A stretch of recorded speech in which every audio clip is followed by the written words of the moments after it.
that stuff dry, but I could do it. And I was fine. And I started feeling better after that. And then I was like, oh my God, I have a flight next week. And then I couldn't fly because my arm was kind of sideways.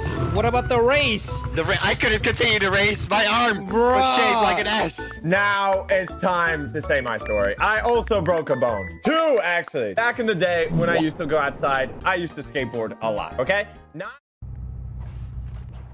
that cringe skateboard with 4 wheels. None of that. I'm talking about the ripstick.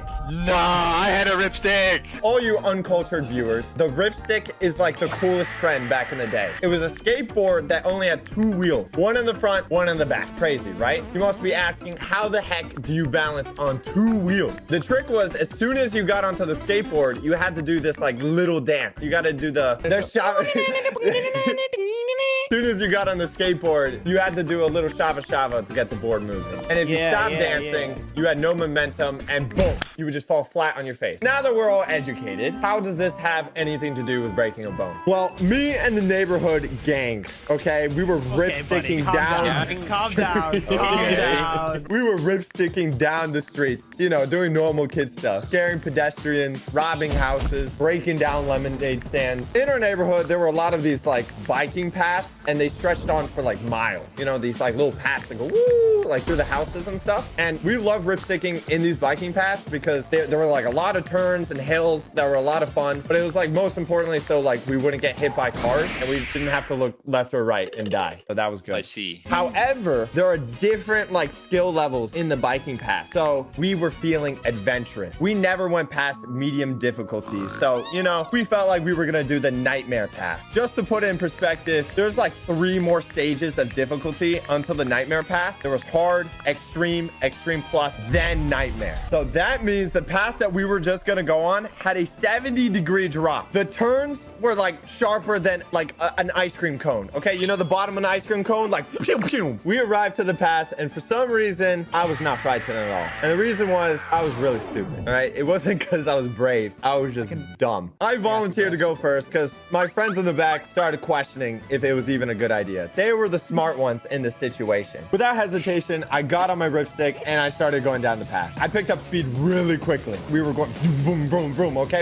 It was like we were motorbiking, all right? It was at the same speed. And I didn't even have to do the shava shava because all you had to do was like stay balanced because you already had enough momentum. Like I didn't need more speed. So all seemed going well for like the first couple seconds until we arrived at the first turn. The problem with the ripstick is there's like no real way to slow down other than like jumping off. Don't tell me you jumped off. No, we didn't jump off. You know, with a normal skateboard, you can at least put down like 1 foot to like slow you down a bit, but not with this. You gotta like keep two of your feet on the ground. Now we're going to the sharpest turn I ever encountered. But like in my head, I thought I could do it like easily. I thought I could go and easy, right? In the head, visualize it, it's easy. But in reality, as I was turning, the speed was so great, I flew from like the whole ripstick just like flew from underneath. Like the wheels went skirt and they shot from underneath, and I was just in the air. I was levitating. I would have been fine if I just landed on my butt, but no. What I did is like my legs are up in the air. I put my hands right beneath me, like to protect my butt for some reason. Oh no, that's not how that works. That doesn't sound safe at all. And I kept my hands there underneath me to protect me. So the impact of me hitting the ground was like straight hands and then into my wrist. Oh. My fingers probably bent so far back, they probably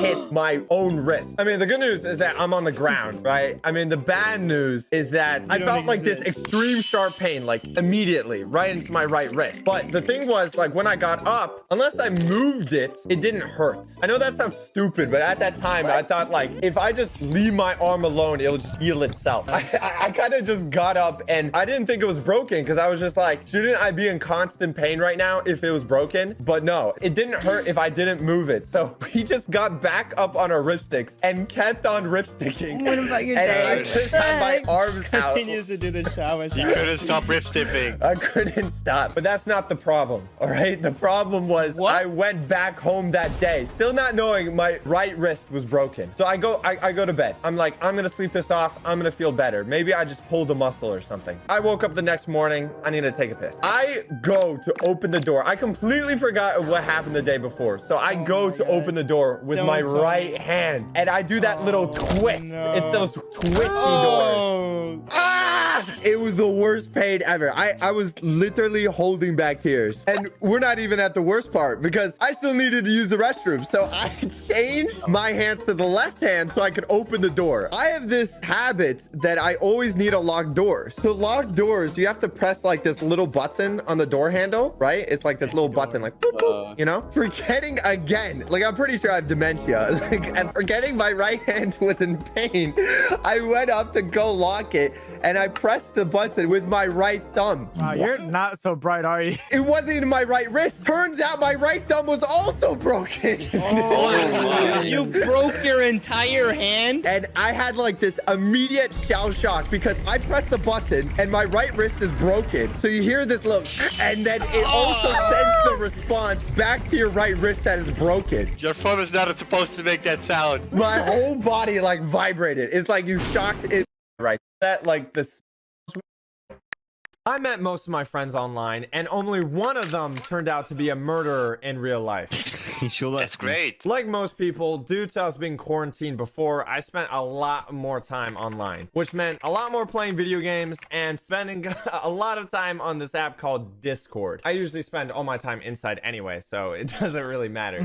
It makes no difference. Discord is a online social platform where you can meet, interact, and talk to weird people online. And most of the time, you become friends with those strangers. In order to meet people, you have to join communities of people of similar interests. Your interests can be from liking the same game or even doing Roblox role-playing Discord together. Yes, that is a real Discord. No way, exactly. No way. Yes, it is. For me, I always wanted to be a YouTuber, so I joined a editing Discord where I can learn how to edit and improve my own videos. Ha! Loser. But that's how I met you, Blaza, so I don't know. Oh. I also joined a dating Discord server, but we're never going to talk about that. Blaza, this is the part where you call him a loser. This is the part where you call him a loser.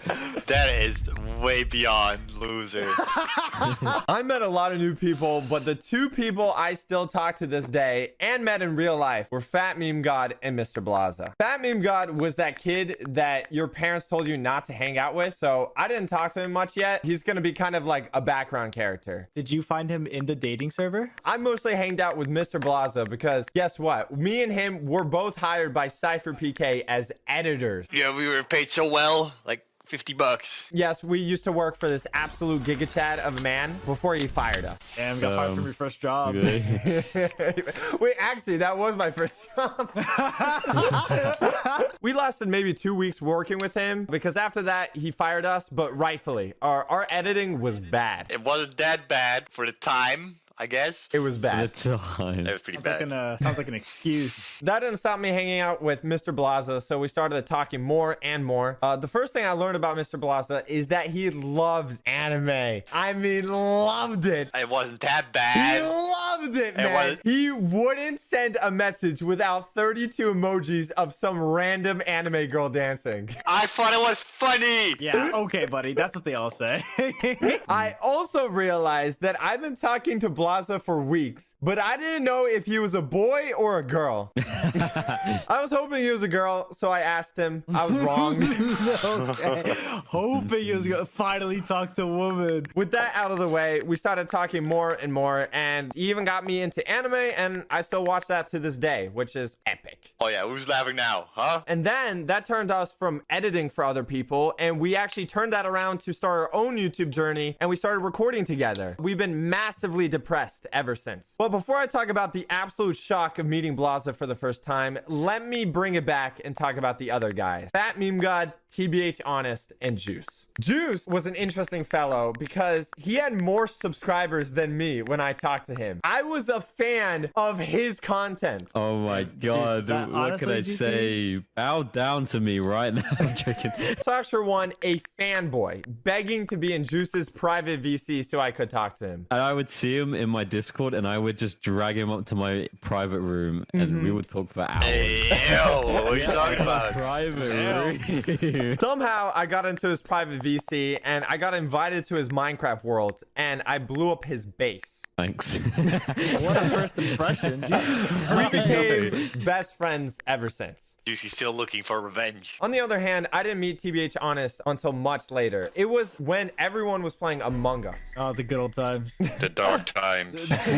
Dark times. When I first met him, I thought he was an extreme introvert. He barely said anything at all. And now he won't shut up. Wow, thanks for that. Thanks for that. That's much appreciated. So we also became best friends. The last person on the list is Fat Meme God. I also met him in the editing Discord, but how do I put this? He is abnormally stupid. He's the type of guy to turn himself into a jar of peanut butter in Minecraft and get 1 million views. How about you shove a jar of peanut butter up your How did you get in this call? And that's like, I'm sick and tired of this abuse, okay? Let me tell you guys the real story of how I met Stinky for one. No, someone get him out of here. Security? This is my video now! I'm Once security. upon a- I'm kicking him out here. Get out. I'm- Get out of the door. Get out. So about 4 to 5 years ago, I heard about this secret Discord server going around, okay?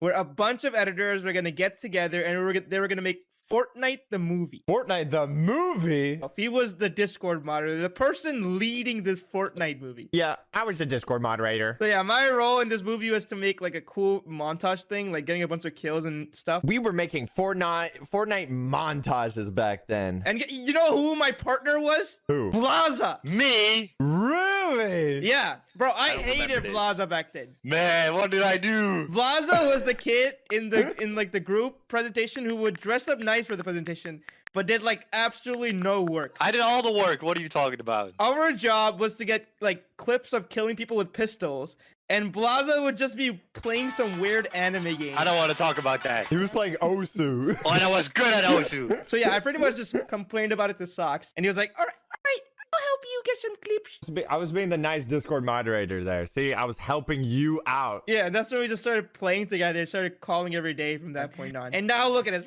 we're best friends. I hate you. And I'm still really good at Osu. Now that you're familiar with everyone, we thought it was a great idea for everyone to come over to my place and hang out. Except for Fat Meme God, because he still weirds me out. There are many problems with strangers coming to your house. I don't know what anyone looks like.